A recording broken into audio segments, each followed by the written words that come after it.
ახლა არის ამორჩევის შეცვლაში შეყვანის ცდილობა, რომ თითქოს განაჩენ ასე გახარებას პრინციპში იღებენ. ჩვენ პრინციპში რასაც ვაკვირდებით, ეს არის ეგრეთ წოდებული რებრენდინგის პროცესის გაგრძელება, რომელიც ჩვენ ჯერ კიდევ წინა არჩევნებზე ვიხილეთ. გარედან მართული პროცესი არის სრულად და ზუსტად ისე მიდის პროცესები, როგორც ჩვენ საუბრობდით, არის ცდილობა, რომ ქართველი ამორჩეველი შეცდომაში შეიყვანონ იმ მხრივ, რომ თითქოს ნაციონალური მოძრაობა როგორც ბრენდი აღარ არსებობს, არ არის არჩევნებში წარმოდგენილი და რეალურად იგივე პოლიტიკური ძალა სხვა სახელწოდებებით იყოს არჩევნებში წარმოდგენილი. ასე რომ ეს არის ცდილობა გარედან დაგეგმილი, დაორგანიზებული და განხორციელებული და ზუსტად ეს ორი პარტია ლელო და გახარია, ვხედავთ, გახარია დღესაც კი საზღვარგარეთ არის და იქ იღებს შესაბამის მითითებებს. ამ მითითებების განხორციელება, რომ ამორჩეველს მოაჩვენონ თითქოს ნაციონალური მოძრაობა არ არის არჩევნებში წარმოდგენილი, სინამდვილეში ეს არის ერთი ანტიქართული პოლიტიკური ჯგუფი, რომელიც გარედან იმართება და ეს მცდელობა არის ახლა ასე ჩვენ ხედავთ. პრეზიდენტის თავაზება და ოპოზიციის უარი, რა სამსახურება როგორ თქვა, მაგრამ არის ეს უარი იმით განპირობებული, რომ ახლა დამარცხების ეშინე და პატიმრობით ეს ზოგადად როგორ შეაფასებთ პრეზიდენტის ამ გადაწყვეტილებას, რომელიც შეესაბამება ოპოზიციური პარტიების მან მის განცხადებაში იყო არგუმენტაცია მოყვანილი ამასთან დაკავშირებით. ჩვენ ხედავთ, რომ უკვე დაწყებული არის თავდასხმა ადგილობრივ თვითმმართველობის არჩევნებში, ჩვენ ხედავთ, რომ არის ცდილობა, რომ ჩაშალონ, მათ შორის უცხოური დაფინანსების მცდელობები იყო, რომ დაეფინანსებინა მაგალითად ბრიტანეთის საელჩოს ორგანიზაციები, რომელსაც პირდაპირ თავის მიზნად აქვს გამოცხადებული არჩევნების ჩაშლა. და სწორედ იმისთვის, რომ სპეკულაციები არ იყოს პრეზიდენტის განმარტებით, მისცა შესაძლებლობა იმ პოლიტიკოსებს, რომლებსაც სურთ არჩევნებში მონაწილეობის მიღება, შემდეგ რომ არ იყოს რაღაც საბაბებზე საუბარი, რომ თითქოს არ ქონდათ შესაბამისი შესაძლებლობა, რომ საარჩევნო კამპანია ეწარმოებინათ, თუ კი აქვთ სურვილი, მათი შეწყალების მზაობა გამოთქვა. რაც შეეხება არჩევნებს, კიდევ ერთხელ ხედავთ, რომ მცდელობებია, რომ ჩაიშალოს ეს არჩევნები, თქვი, რომ იყო მცდელობა ბრიტანეთის საელჩოს მხრიდან დაეფინანსებინა ორგანიზაციები, რომლებიც პირდაპირ გაცხადებული მიზანი აქვს, რომ ჩაშალონ არჩევნებში, ასევე არის ორგანიზაციები, რომლებიც აი ამ დღეებში ხედავდით, რომ თქვათ მათ განცხადებებს საბოტაჟთან დაკავშირებით, გულისხმობ საერთაშორისო გამჭვირვალობას, გულისხმობ ნინო ლომჯარიას NGO-ს, საფარს, ბაია პატარაის NGO-ს, რომელიც პირდაპირ ეს დღეები საჯაროდ აცხადებენ, რომ ბოიკოტი და საბოტაჟი უნდა იყოს არჩევნების და შეგახსენებთ, რომ ეს ორგანიზაციები ფინანსდებიან ევროკავშირის საელჩოსგან. ასე რომ ევროკავშირის საელჩო დღესაც აფინანსებს ორგანიზაციებს, რომლებიც მიზანიც გაცხადებული აქვს, მიზანი რომ ჩაშალონ ადგილობრივი თვითმმართველობის არჩევნები. ეს სკანდალი იქნებოდა, რომ ამას არ იყოს შეჩვეული ქართული საზოგადოება, რომ ევროკავშირის საელჩოდან ფინანსდებიან ადამიანები და ორგანიზაციები, რომლებიც სიძულვილის, პროპაგანდის გავრცელებასთან ერთად ახლა უკვე კონკრეტულად კონცენტრირებული არიან ადგილობრივი თვითმმართველობის არჩევნების ჩაშლაზე და ამაზე ჩვენ უნდა ღია და ხმამაღლა ვისაუბროთ, რომ ის NGO-ები, რომლებიც დღეს ცდილობენ უკვე აქედან ჩანს და აცხადებენ, რომ უნდა ჩაშალონ არჩევნები, ფინანსდებიან ევროკავშირის საელჩოს.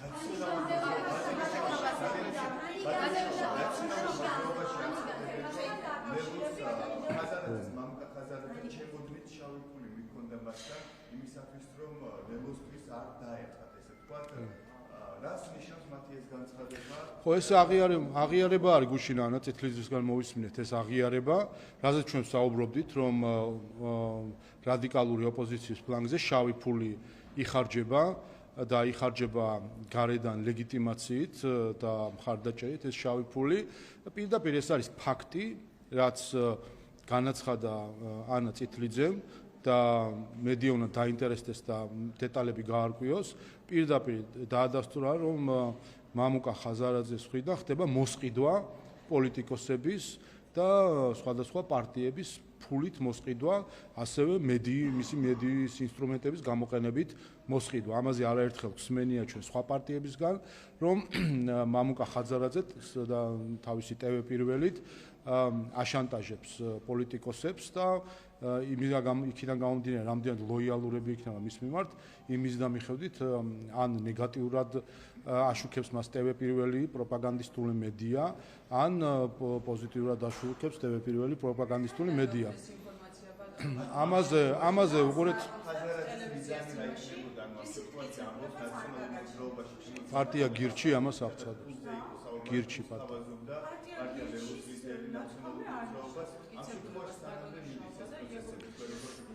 კიდევ ერთხელ ეს აჩვენებს, რომ ეს არის პოლიტიკური კორუფცია, რომელიც რადიკალური ოპოზიციის ფლანგზე არის. გასაგებია კიდევაც, ხო ხა ანტიქართულ კამპანიაში ჩართვა დისკომფორტი უნდა იყოს წესით ნებისმიერი მოქალაქისთვის და ამას ჩანს, რომ აკეთებენ ფულის სანაცვლოდ, რომელსაც მამუკა ხაზარაძე, რომელსაც ხედავთ, რომ მათ შორის თაღლითობისთვის მჯავდებული ადამიანი, რომელსაც მილიარდ ნახევრის წართფება უნდა და ქართველი ხალხისთვის ბიუჯეტიდან და ბოლოს მოუწია 9 მილიონის ჯარიმის გადახდა ბიუჯეტში და ხდება პოლიტიკური კორუფცია, მოსყიდვა ადამიანების, მათ შორის თავად ლელოში ხომ არიან ზოგიერთი ადამიანი, რომელიც ასე ვთქვათ გამოირჩევიან განსაკუთრებული აგრესიულობით და ესეც ჩანს, რომ ამის უკან დგას ფინანსური ინტერესები, რომელსაც როგორც ანა წითლიძე ამბობს, ასე ჩემოდნებით დაატარებს თურმე შავ ფულს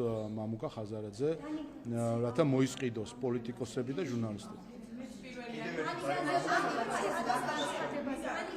ამ თემაზე და განცხადება, სადაც ის ოპოზიციონერ პოლიტიკოსებს თავაზობს, რომ მომართეთ შეწყალების თხოვნით და მე შეგიწყალებთ თქვენ იმ შემთხვევაში, თუ კი აქვე დასძენთ, რომ მიიღებთ მონაწილეობას არჩევნებში. მინდა გითხრათ, მიხეილ სააკაშვილთან დაკავშირებით, მიხეილ სააკაშვილზეც გავრცელდება თუ არა ეს წერილი და მიშა ყაველაშვილის ეს მზაობა, თუ კი სააკაშვილი ითხოვს შეწყალებას იმ პირობით, რომ მისი პარტია მიიღებს მონაწილეობას თვითმმართველობის არჩევნებში.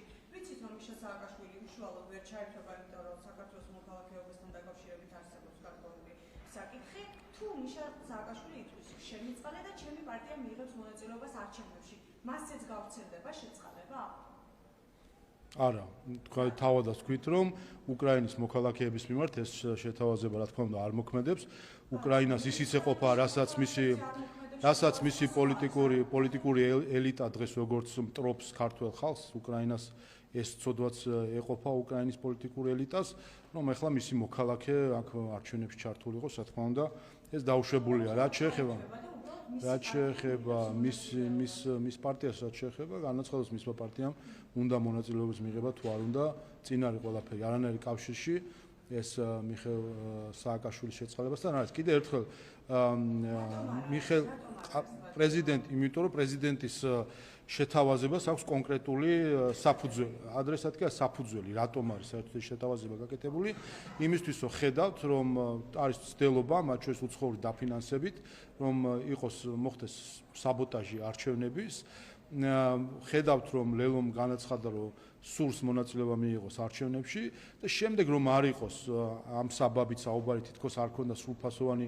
საარჩევნო კამპანიის წარმოება, ლიდერებს არ ქონდათ ამის შესაძლებლობა, ვინაიდან კანონიერ სასჯელს იხდიდნენ, სწორედ ამიტომ არის ეს შეთავაზება, რომ თუ არის სურვილი რომ მიიღონ მონაწილეობა არჩევნებში, პრეზიდენტი მზად არის შეიწყალოს ისინი, რომ კონდეთ სრულფასოვნად საარჩევნო კამპანიაში ჩართვის შესაძლებლობა. მიხეილ სააკაშვილი გახლავთ უკრაინის მოქალაქე, მას არათუ ჩართვის, საერთოდ ჩვენ არჩევნებზე საუბრის შესაძლებლობაც წესით არ უნდა გქონდეს, იმიტომ რომ ჩარევა უცხო ქვეყნის იმაში. არა, მოგლეთ კიდევ ერთხელ განცხადება იყო კაფიო. განცხადება არის კაფიო, ხო ხა ესეთი რაღაც დამატებით განცხადების მე როგორ გავხკებ. განცხადება არის კაფიო, შეეხება იმ რამდენიმე პოლიტიკოს, რომელმაც დაარღვია საქართველოს კონსტიტუცია, დაარღვია საქართველოს კანონმდებლობა, იცოდნენ რა სასჯელიც ემუქრებოდათ და მიიღეს ის სასჯელი, უფრო მსუბუქი სხვათა შორის, ერთ წლამდე არის პატიმრობა და ნახეთ, რომ 7-8 თვე შეუფარდა სასამართლომ, უფრო მსუბუქი სასჯელი, უფრო სუბუქი სასჯელი და მათთვის არის შეთავაზება გაკეთებული. ცესკოს დისკრეტაციის მცდელობასთან დაკავშირებით მინდა კითხო დავიწყოთ შეიძლება პირველი ცესკოს დისკრეტაციის ცესკოს შემდეგ მცდელობასთან დაკავშირებით მინდა კითხო ცენტრალურმა საარჩევნო კომისიამ კიდევ ერთხელ გამოაცხადა დანიგანთან დაკავშირებით აკეთებს ასეთ განცხადებას, რომ მას გაუწევს ტრამპის ადმინისტრაციისთვის წერილი ოცნების ხელმძღვანელობამ და ამბობს, რომ ეს წერილი იყო მუქარი შეცვლილი, შეუგაზრდილი და არასერიოზული, რაც უკიდურესად ცუდად იყო აღქმული ვაშინგტონში. როგორ აფასებთ და არ დასტურებთ თუ არა მწერილ ფაქტს? ჩვენ ნახეთ, რომ თავად პრეზიდენტ ტრამპის მიერ პროპაგანდისტობაში მხილებული რადიო თავისუფლება ავრცელებს გადამდგარი ელჩის ინტერვიუს, არც ერთი, არც მეორე ჩვენთვის საინტერესო არ არის. როდესაც პროპაგანდისტული მედია თავად ტრამპის მიერ არის მხილებული და დაფინანსება შეწყვეტილი და მისი სურვილია რომ დაიხუროს საერთოდ რადიო თავისუფლება როგორც პროპაგანდისტული ინსტრუმენტი, შეგახსენებთ რომ თავის დროზე რადიო თავისუფლება შექმნა ცენტრალურმა სადაზვერვო სამსახურმა, სააგენტომ და მისი ბიუჯეტიდან ფარულად ფინანსდებოდა თავიდან, შემდეგ გარკვეული სხვა სქემები დაალაგდა, თუმცა ეს არის ოფიციალურად პროპაგანდისტული მედია. და მათი მხრიდან გადამდგარი ელჩის ინტერვიუს გავრცელებას ახლა ზედმეტი კომენტარს ვერ ვიღებ. შეიძლება კითხვა ხალხო რა გჭირ პირველიანიმა ცესკოს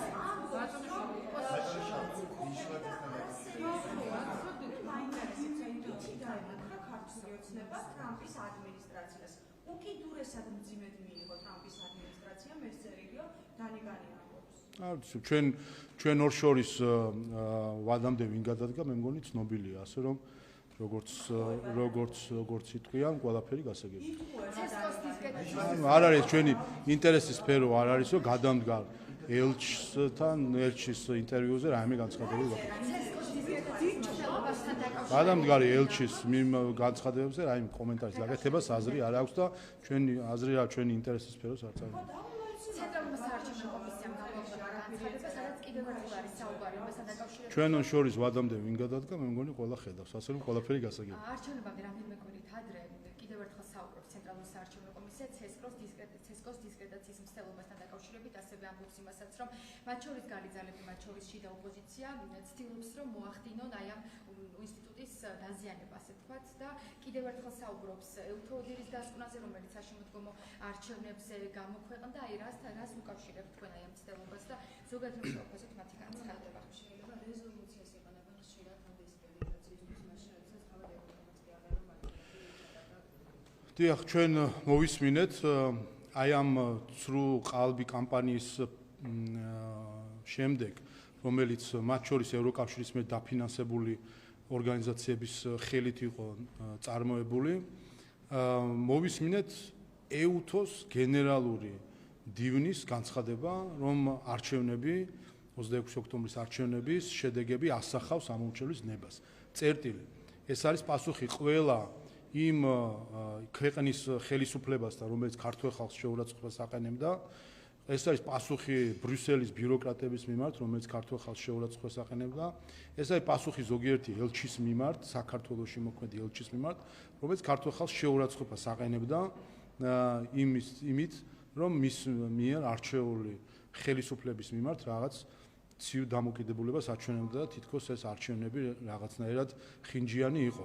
მას შემდეგ რაც EUTOS გენერალურ დივანმა თქვა, რომ სრულად ასახული არის ამომრჩევლის ნება არჩევნების შედეგებში, ვფიქრობ, რომ ამ ხელისუფლებებმა, ბრიუსელმა, ზოგიერთმა ელჩმა ბოდიში უნდა მოუხადონ ქართველ ხალხს იმისთვის, რომ აბრალებდნენ თითოს ქართულ დემოკრატიას, არ აქვს იმის უნარი, რომ ქართველმა ხალხმა თავად აირჩიოს საკუთარი ხელისუფლება. ეს ერთი.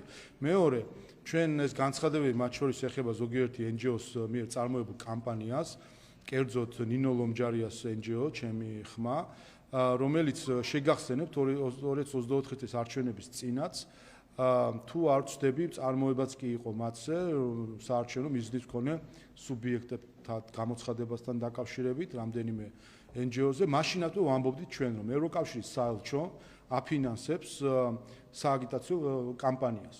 და მათ შორის ეს ორგანიზაცია, ჩემი ხმა, რომელიც რამდენიმე NGO-ს აერთიანებდა, ჩართული იყო პირდაპირ ქართული ოცნების წინააღმდეგ აგიტაციაში. მაგრამ ვინ ჩივის NGO-ების აგიტაციას, როცა თავად ევროკავშირის ელჩი იყო ჩართული ქართული ოცნების წინააღმდეგ აგიტაციაში, არღვევდა დაარღვია ვენის კონვენცია, დაარღვია ადამიანური ეთიკაც და დიპლომატიური ეთიკაც, იმით რომ სხვა ქვეყნის მოსახლეობაზე ცდილობდა გავლენის მოხდენას საარჩევნო შედეგიდან გამომდინარე. აი ეხლა ზუსტად იგივეს ვხედავთ და ეს არის პირველი სიგნალი. და აქედანვე უნდა ვიყოთ ძალიან ხმამაღალი და მკაცრი ამ NGO-ების შეფასებაში, რომელიც თავს ესხმიან CESCO-ს და არჩევნებს. ეს ორგანიზაციები ფინანსდებიან ევროკავშირის ბიუჯეტიდან, მას შემდეგ რაც ხედავთ რომ ამერიკის დაფინანსება უკვე ამ სფეროში აღარ არის, ზოგზე არც ვიცით მათ შორის ამ ორგანიზაციაზე უშუალოდ ვისგან, თუმცა დაახლოებით წარმოდგენა გვაქვს, ასე რომ ევროკავშირის ელჩის ასე ვთქვათ სანქციებით ხდება დაფინანსება ორგანიზაციების, რომლებიც აქედანვე იწყებენ მუშაობას ადგილობრივი თვითმმართველობის არჩევნების ჩაშლაზე. ევროკავშირის ბიუჯეტის ფული იხარჯება საქართველოში თვითმმართველობის არჩევნების ჩაშლისკენ. აი ეს არის ფაქტი.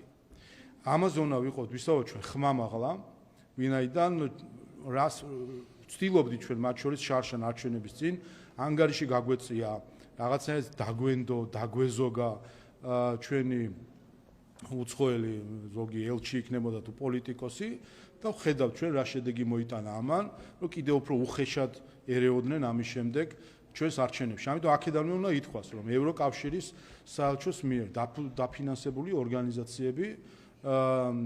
ორგანიზაციები ემზადებიან ადგილობრივი თვითმმართველობის არჩევნების ჩაშლისთვის. ასე რომ სრული პასუხისმგებლობა იქნება დონორებზე და ყოველი შემთხვევა რაც იქნება, ყოველ შემთხვევაზე ვიქნებით ჩვენ ძალიან ხმამაღალი, პირდაპირ ვამხელთ როგორც ორგანიზაციას, ასევე დონორს, ვინაიდან ეს გახლავთ საერთაშორისო სამართლის დარღვევა და ეს ჩვენი ამოცანაც არის, რომ ევროკავშირს არ დავარღვევინოთ საერთაშორისო სამართალი. ეს არის ჩვენი ხალხის სურვილიც, რომ ის რეპუტაცია, რომელიც აქვს ევროკავშირს და რომელსაც ასე აფუჭებს ბრიუსელის ბიუროკრატია, ეს რეპუტაცია შეუნარჩუნოთ და ბრიუსელის ბიუროკრატიას და ზოგიერთ დონორს არ მივცეთ შესაძლებლობა, რომ რეპუტაცია შეულახოს ევროკავშირს, რეპუტაცია შეულახოს იმ ევროპულ ღირებულებებს, რომელზეც სიტყვით ხშირად ლაპარაკობენ და საქმეზე კი არიან საერთაშორისო სამართლის დამრღვევები. ასე რომ ეს მისასალმებელია CESCO-ს განცხადება და ჩვენც ასევე ყველა ასეთ შემთხვევაზე გვექნება ხმამაღალი რეაგირება, ნებისმიერი ჩარევა სუვერენული სახელმწიფოს არჩევნებში, ვინც არ უნდა იყოს, რომელი ორგანიზაციაც არ უნდა იყოს და რომელი ქვეყნის ელჩიც არ უნდა იყოს, არავის არ გაუტარებთ და ყველას ვამხელთ ასეთ ჩარევებში. ჩვენი არჩევნების ჩაშლის შესაძლებლობას უცხოელებს ნამდვილად არ მივცეთ. თორნიკერის შეფასებასთან დაკავშირებით უნდა გითხოთ, გავრცელდა ასევე წერილი, რომელიც შინაარსით გაარკვია პრაიმ ტაიმმა, იცით თუ არა, სადაც წერილს წერია აქცენტს აკეთებს ამდენი საკითხთან დაკავშირებით. რიჟვაძე სადაც წერს, რომ მას კორუფციას და ბარიკის მფარველობას აბრალებენ აჯანყების მთავრობის ყოფილი თავმჯდომარე ბიძინა ივანიშვილი და ირაკლი კობახიძეს მიმართაც, რომ დაიწყო მისი ოჯახი. აღწერილი წერილში საუბარი არის, რომ ყველა მისი თანამშრომელი და გარემოსთვის წევრი უდანაშაულო და ყველა მისი გავალებით მოქმედებდა. პატრიოტები და პოზიტიურად საუბრობს ალექსანდრე ახმედიანზეც, რომლის ზიარათაც მან უცხოობას სცადა. აი რო შევაფასოთ რიჟვაძის ირგვლივ განვითარებული მოვლენები, ასევე მისი წერილი. ვიტყვი და თუნდაც მე და უპირველეს ყოვლისა, რა თქმა უნდა, მძიმე შემთხვევა არის, სწრაფ გამოჯამრთელებას უსურებ თორნიკეს და იცით რომ გამოძიება მიმდინარეობს, ყველა დეტალი ამ შემთხვევისა გაირკვევა. მე მაქვს ერთი კითხვა, თორნიკე რიჟვაძის დასაკავებლად მიდიოდით და მიდიოდა შინაგან საქმეთა სამინისტრო და ამიტომ სცადა თორნიკე რიჟვაძემ თავის მოკვლის მცდელობა, ანუ ჯერ იყო ის, რომ შინაგან საქმეთა სამინისტრო მიდიოდა მის დასაკავებლად და ამაზე იყო მისი რეაგირება და ამაზე სცადა თორნიკე რიჟვაძემ თავის. არ ვიცი საიდან მოგაქვთ ეს ვერსიები, ყველაფერი ხედავთ რომ საჯაროდ ითქვა კიდევაც ამ შემთხვევასთან დაკავშირებით, იცით რომ გამოძიება მიმდინარეობს თავად შემთხვევასთან დაკავშირებით, ასე რომ გამოძიება ყველა დეტალს გაარკვევს. თქვენ თვითონ აბრალებთ, თავად აბრალებდა თორნიკე რიჟვაძეს კორუფციას და ბარიგების მფარველობას, აბა ვინ აბრალებდა, არავის დაუბრალებია მისთვის, ალბათ ისევ ქართული ოცნება აბრალებდა და რას ნიშნავს ეს მისი თქვენ ვერსიებზე შეგიძლიათ თქვენი ფიქროთ ვინ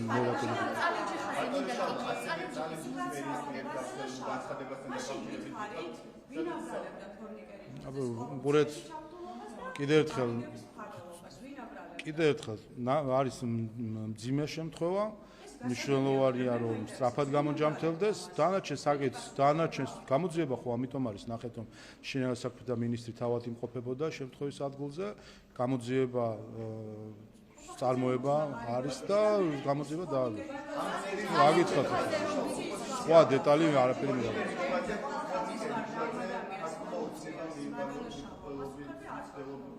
ამას ოპოზიციაში ამტკიცებენ. ბატონო? ოპოზიციაში ამბობენ, რომ თორნიკე რიჟვაძე თვითმყოფობის მცდელობამდე მიიყვანა ქართულმა ოცნებამ და ხა ოპოზიცია რა სიტყვის. უყურეთ, ოპოზიციის ნათქვამზე ხომ არ არის, არა? მოხდა მძიმე შემთხვევა, შინაგან საქმეთა სამინისტრო იძიებს საკითხს, შინაგან საქმეთა მინისტრი თავად იყო შემთხვევის ადგილზე და გამოძიება შეეცდება დაადგინოს ყველა დეტალი.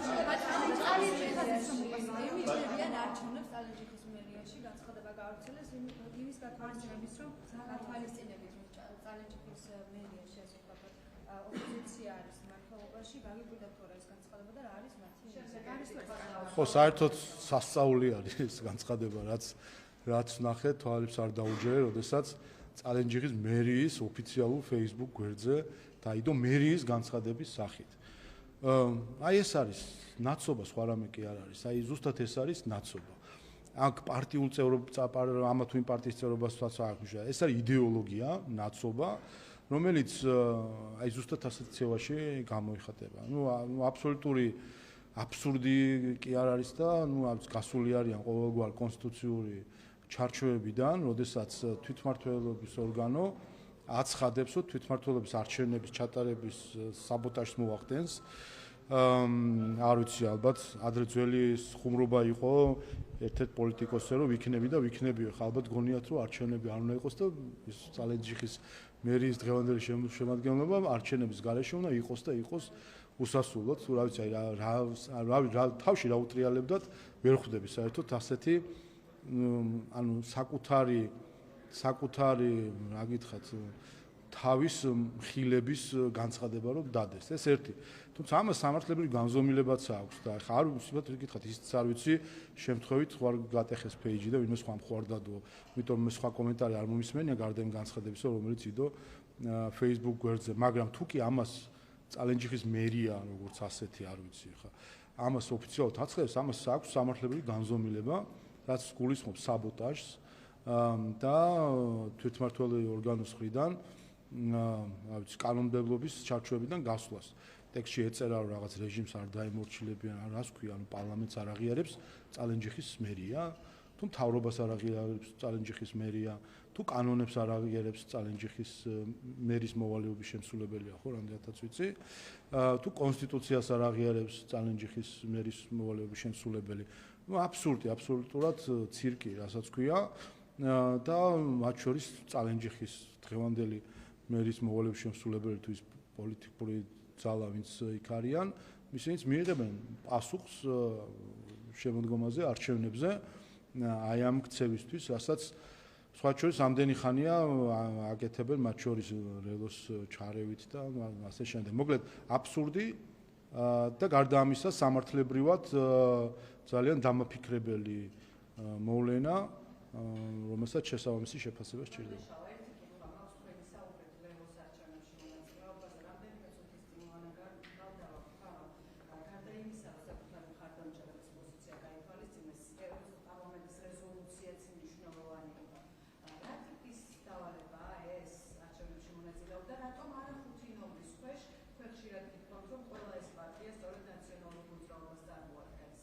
ეს არის ახალი სპეცოპერაცია ქართულ არჩევნებში ჩარევისა, რომლის პირველი ცდილობები ვნახეთ საპარლამენტო არჩევნების დროს, როდესაც გარედან ცდილობდნენ რაღაც რებრენდინგის წარმოებას, რომ ნაციონალური მოძრაობის, ასე ვთქვათ, ბრენდი დაეზიანებინათ, თუ გაეწიათ გვერდზე და ისეთი აღქმა შეექმნათ თითქოს რაღაცა სხვა პოლიტიკური ძალები არის ახლა არჩევანში. სინამდვილეში და გარკვეული შედეგსაც მიაღწია ამან, იცის რომ ნაციონალურ მოძრაობას საკმაოდ ცუდი შედეგი ჰქონდა როგორც ცალკე აღებულ პარტიას საპარლამენტო არჩევნებში. ეხლა ეს არის მეორე ეტაპი ამ მცდელობისა, რომ მოაჩვენონ საზოგადოებას თითქოს ნაციონალურ მოძრაობა პოლიტიკურად აქტუალური აღარ არის, ის ტოქსიკური ბრენდი, რასაც ნაციონალურ მოძრაობა ნომერი 5 ქვია და ზოგიერთი მათი სახეები სააკაშვილის ჩათვლით თითქოს ისინი გაწეული არიან და არჩევნებში არც კი არიან, ასე ვთქვათ, საარჩევნო ყუთთან არ უწევს არჩევას. სინამდვილეში ზუსტად იგივე ნაციონალური მოძრაობა არის ლელოც, არის პარტია საქართველოსთვის, როგორც ვქვიათ, კახარის პარტია მოკლედ. იგივე ნაცები არიან და ნაციონალური იდეოლოგია, იმიტომ რომ ნაცობა არ გულისხმობს ერთი კონკრეტული პარტიის წევრობას. მაგ ლოგიკით მაშინ გამოდის, რომ ნიკამელია ნაცი არ არის, ახლა სხვა პარტიის წევრი არის თუ თავმჯდომარეა. ნაცობა გულისხმობს იდეოლოგიას, იდეოლოგიის მიმდევრობას. ეს არის ცალკე ფაქტობრივად რაღაც რაღაც იდეოლოგიზირებული გაერთიანება, რომელიც მთავარი იდეა არის სხვისი მორჩილება, გარედან მიღებული დავალებების შესრულება, ანტიქართული მოძრაობა, რომელიც გულისხმობს, რომ საქართველოს ბედნიერება იქნება, თუ კი საქართველო იქნება სხვა ქვეყნის თუ ქვეყნების პოლიტიკური, ასე ვთქვათ, გაგრძელება, მათი ინტერესების გამტარებელი რეგიონში და ხედავდით ჩვენ როგორ აპირებდნენ, რომ მათი ინტერესების გამტარი ყოფილიყავით რეგიონში, მათ შორის იმით, რომ ესკალაცია მოგვეხდინა დაძაბულობის პერიოდში და ფაქტობრივად ომში შესულიყავით. ეს არის ომის პარტიის იდეოლოგიის მატარებელი ხალხი, რომელიც ცდილობს, რომ საქართველო იყოს ჩვეულებრივი იარაღი, პროქსი, როგორც უკრაინაზე დღეს უკვე ღიად საუბრობს, მათ შორის ამერიკის ახალი ადმინისტრაცია, რომ უკრაინა გამოყენებული იქნა როგორც მარიონეტი, პროქსი ომის საწარმოებლად, ანუ მარიონეტის ხელით ომის საწარმოებლად იქნა გამოყენებული, ზუსტად ასეთი პროქსი და მარიონეტი ქვეყნად უნდათ აქციონ მათ საქართველოს. და ამიტომ ხედავთ, სად ხედავთ თქვენ ან ლელო, ან გახარი, ან სხვები ხედავთ ისინი სადმე რეგიონში არიან, ხალხს ხვდებიან, არა, საზღვარგარეთ არიან და იქ ხვდებიან თავის დამკვეთებს, რომლებიც ზუსტად ამიტებებს საზღვარგარეთ. პრეზიდენტის შეთავაზებაზე უარს რატო ამბობენ? არ ვიცი, ჯერ ამბობენ უარს, არ ვიცი, რამდენიმე დღეა გასული და